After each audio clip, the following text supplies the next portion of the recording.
means to take the refuge, and the 5 precepts, please. Very good. So taking the 3 refuges means taking the refuge in the Buddha, the Dhamma and the Sangha. And a refuge means a place where you can go for safety, for security, for wisdom, for knowledge, for love, for all the things which you need in life. This is your refuge. You know, life is a very difficult place sometimes. There's a lot of stress, a lot of disappointments, even really a lot of tears in our life. And when we ever have those moments of deep suffering and pain, we need a place to go to. Sometimes it can be a physical place. It can be with some people you love and respect, but it can also be in some principles. So we take refuge in the principles of Buddha, Dhamma and Sangha as a place where we can go, especially in times of difficulty and strife in our life. So the Buddha for me is a symbol of wisdom and virtue, and especially that wisdom and compassion. Because even in places like Australia, many people actually buy Buddha statues and put them in their garden. They have Buddha statues and put them in their garden. Even they may be Christians, it's one of the most popular garden ornaments. And the reason why they do that is because the Buddha is a symbol of peace and kindness, even for non-Buddhists. Even I found out that during the Second World War, Winston Churchill, the Prime Minister of UK, had a Buddha statue next to his bed throughout the Second World War. And he did that because he realized that that was a symbol of hope, a symbol of kindness and peace during some of the most difficult times. A Second World War, when you're Prime Minister and leader of a great country. So even the Prime Minister Winston Churchill had some idea of refuge in the Buddha. And a refuge in the Dhamma means a refuge in truth, common sense, asking questions, logic, reason, evidence, science. That's what we mean by the Dhamma, taking refuge in that. So not just believing what someone says, and certainly not just believing what I say because I say it, but thinking for yourself, investigating, meditating, contemplating, so you know that what's said is actually true. Have a refuge in real truth, not just blind belief. And the last, a refuge in the Sangha. The Sangha traditionally means a community of monks and nuns, but it also means why are you a monk, why are you a nun? Because of that commitment to practice those teachings. So the refuge in the Sangha is always a refuge into not just believing these things, but actually practicing them. And seeing what it's like to keep 5 precepts, seeing what it's like to meditate. And if you try these things out, you'll find out, like everybody finds out, that keeping the 5 precepts is not some restriction on your life, but it actually frees you.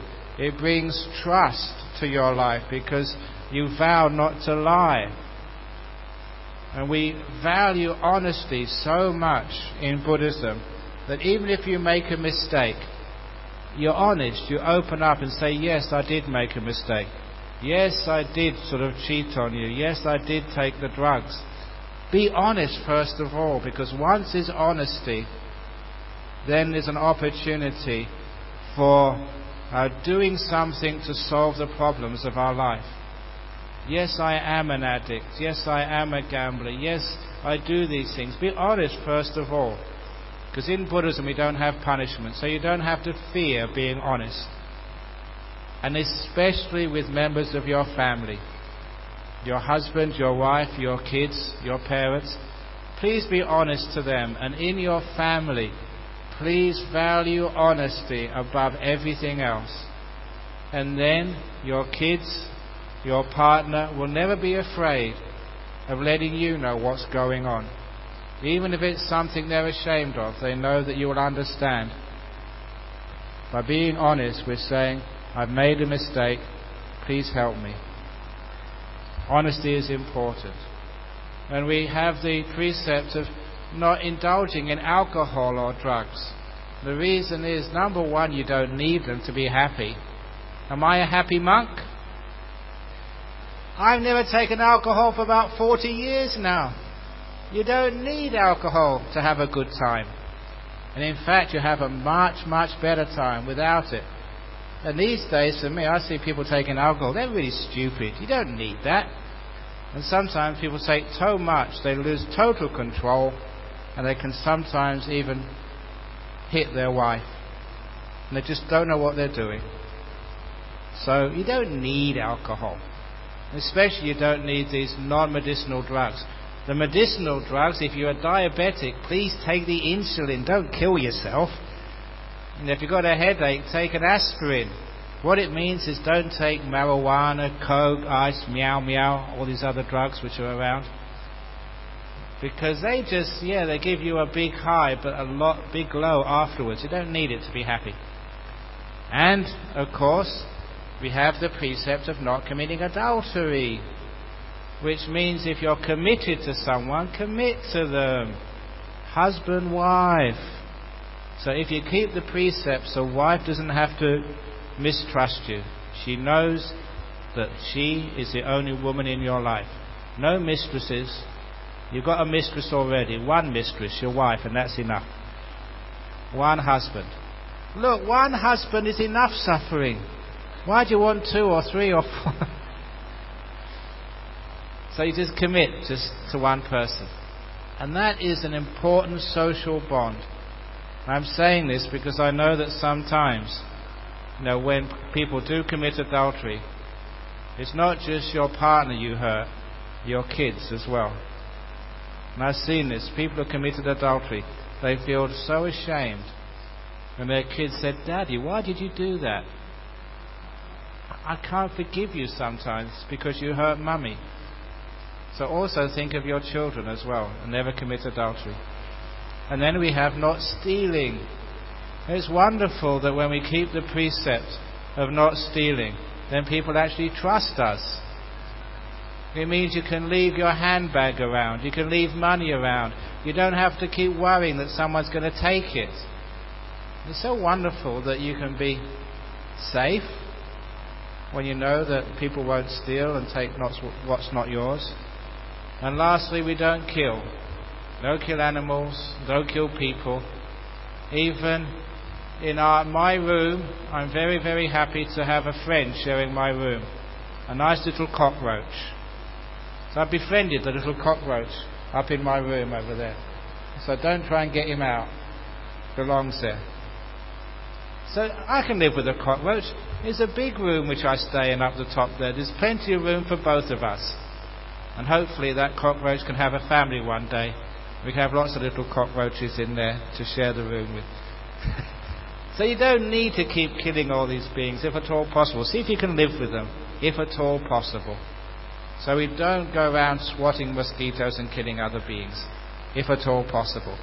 And those of you who like fishing, because I know that many Singaporeans like fishing, I make an exception. If you like fishing, you can keep doing your fishing without breaking the precepts. Only one important thing. When you have your rod and your line and you cast it into the water, just make sure you don't have a hook on the end of the line. That way it can be so peaceful for you. Just put the rod in the line, you can sit there all day and you don't get disturbed by getting a fish on the end of the line. So you can still go fishing but no hook on the end of the line. And those are our 5 precepts. What that does, it means you are harmless. You don't go around harming animals. You don't go around harming people's possessions by stealing. You don't harm your partner by committing adultery.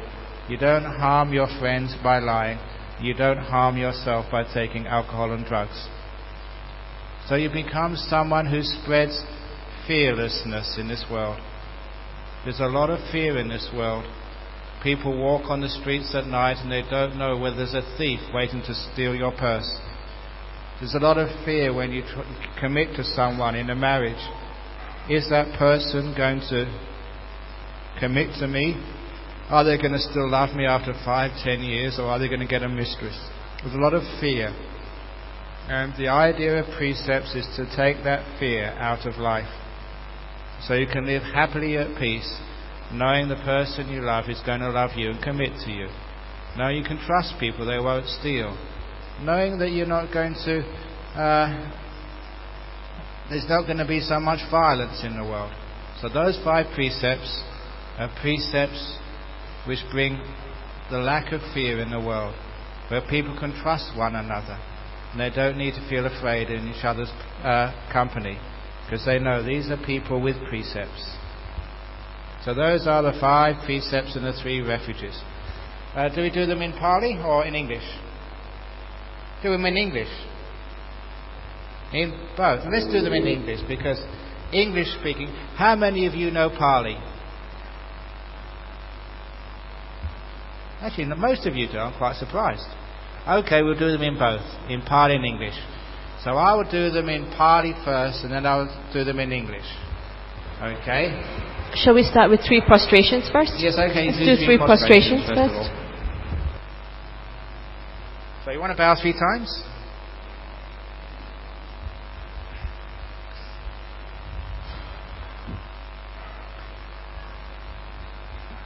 And now we can do the Namo Tassa in Pali, because everybody knows that.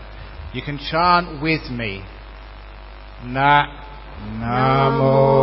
Tassa Bhagavato Arahato Samma Sambuddhassa. Namo Tassa Bhagavato Arahato Samma Sambuddhassa. Namo Tassa Bhagavato Arahato Samma Sambuddhassa. Now for the 3 refuges, please repeat after me. I go for refuge to the Buddha. I go for refuge to the Buddha.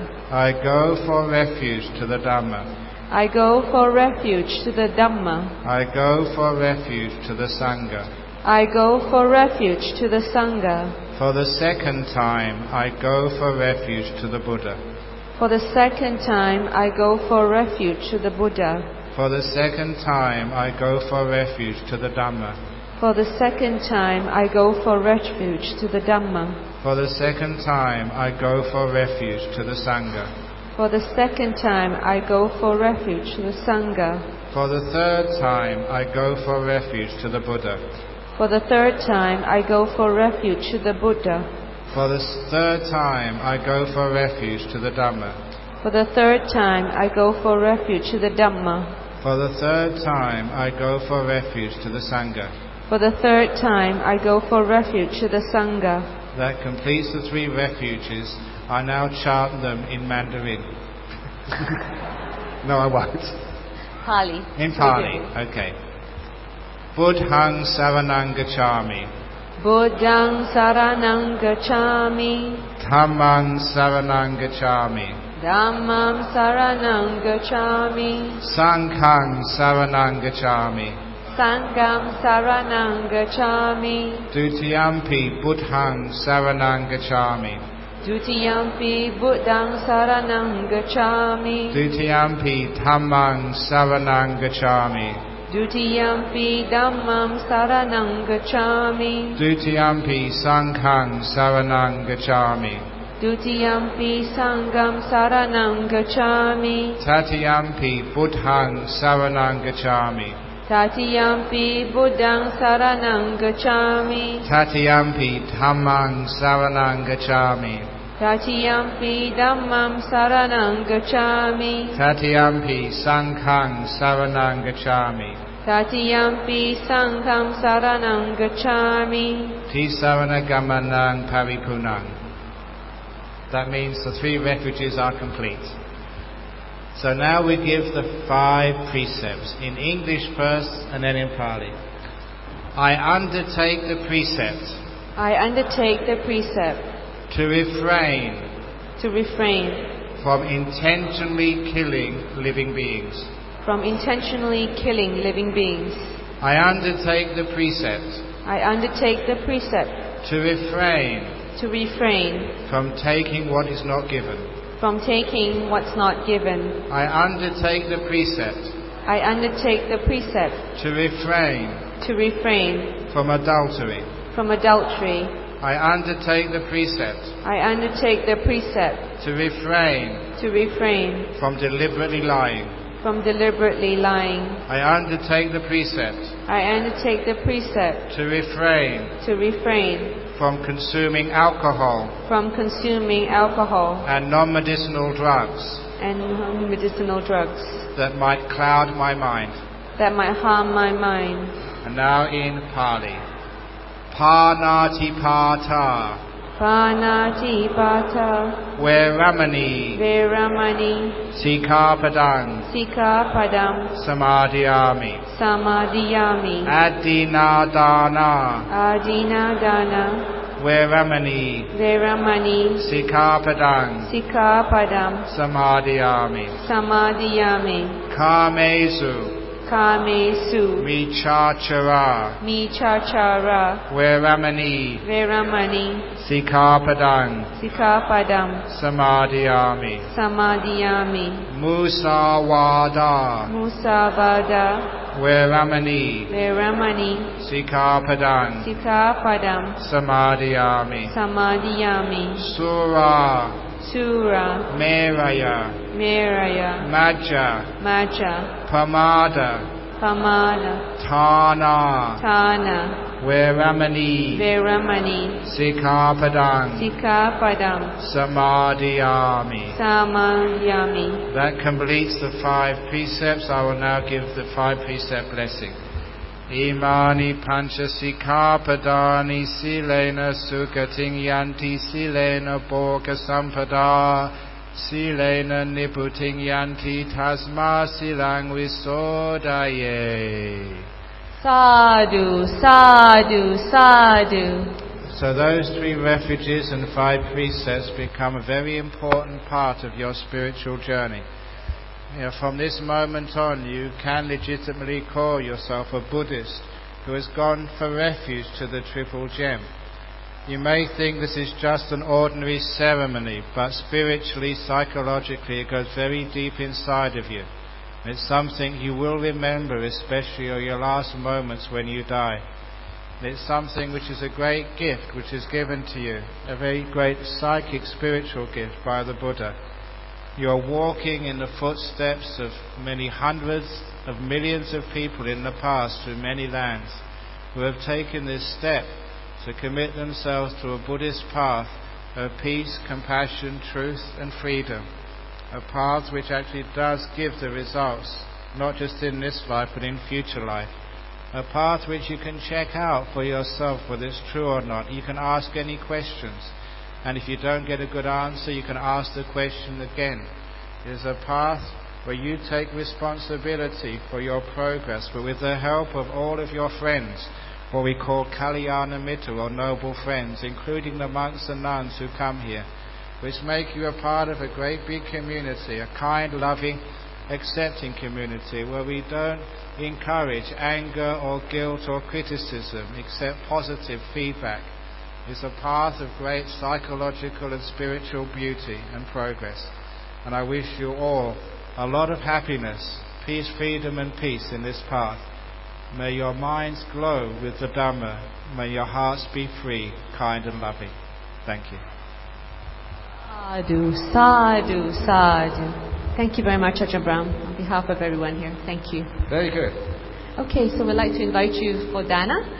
And if you would like to make a donation to Ajahn Brahm's monastery, please don't give it to him directly, but place it in the box outside, which is marked Bodhiana Monastery. Thank you.